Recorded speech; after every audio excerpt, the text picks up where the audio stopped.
Hello friends, আবার চলে এসেছি একটা নতুন ভিডিও নিয়ে। আর এই ভিডিওটা হচ্ছে বড়দিনের ভিডিও। আমরা কোথায় গিয়েছিলাম ঘুরতে সেটাই তোমাদের সাথে শেয়ার করব। আমি, আমার বোন আর আমার বোনের বান্ধবী শ্রেয়সী। এই দেখো কত সুন্দর আলো দিয়ে সাজিয়েছে। যেহেতু বড়দিন তাই চার্চে, আমাদের যে ঝাড়গ্রামে চার্চ আছে হলি ট্রিনিটি চার্চ, তো সেখানে গিয়েছিলাম। এই দেখো ঢুকতেই দেখি কত লোক, খুব সুন্দর করে সাজিয়েছে আলো দিয়ে। এই দেখো সান্টা আর এই যে চার্চ, এই যে দুজন আমার সঙ্গী, এই যে হলি ট্রিনিটি চার্চ ভীষণ সুন্দর করে সাজিয়েছে। প্রতি বছরই যাই, তাই এবছরও গেছিলাম।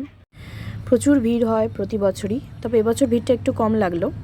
মনে হয় আমরা যেহেতু রাত করে গেছিলাম, তো তাই জন্য মনে হয় ভিড়টা কম। আর এখানে দেখো কি সুন্দর সাজিয়েছে, যেরকম যীশু খ্রিস্টের জন্মের সময় ঘোড়ার রাস্তা বল, সেরকমই থিমটা তুলে ধরেছে। তারপরে এখানে মোমবাতি জ্বালানো হয়েছে, সবাই জ্বালাচ্ছিল। তারপরে এটা হচ্ছে মেন চার্চ। চার্চের ভিতরে দেখো কত সুন্দর বেলুন দিয়ে সাজিয়েছে, যেহেতু জন্মদিন যীশু খ্রিস্টের, তো বেলুন দিয়ে তো সাজাতেই হবে। আর এটা ভিতরে ঢুকলে এত সুন্দর লাগে। দেখো একটা ছোট্ট সান্তা কি সুন্দর সেজেছে, পুচকি, তো খুব ভালো লাগছে। আর ভিতরটা খুব শান্ত নিরিবিলি, বেশ ভালো লাগছে। আর অনেক লোকও গিয়েছিল। এই দেখো কত সুন্দর করে সাজিয়েছে। চার্চটা ছোট কিন্তু খুব সুন্দর। যারা যারা ঝাড়গ্রামে থাকো অবশ্যই জানো, এসেছো ঘুরতে।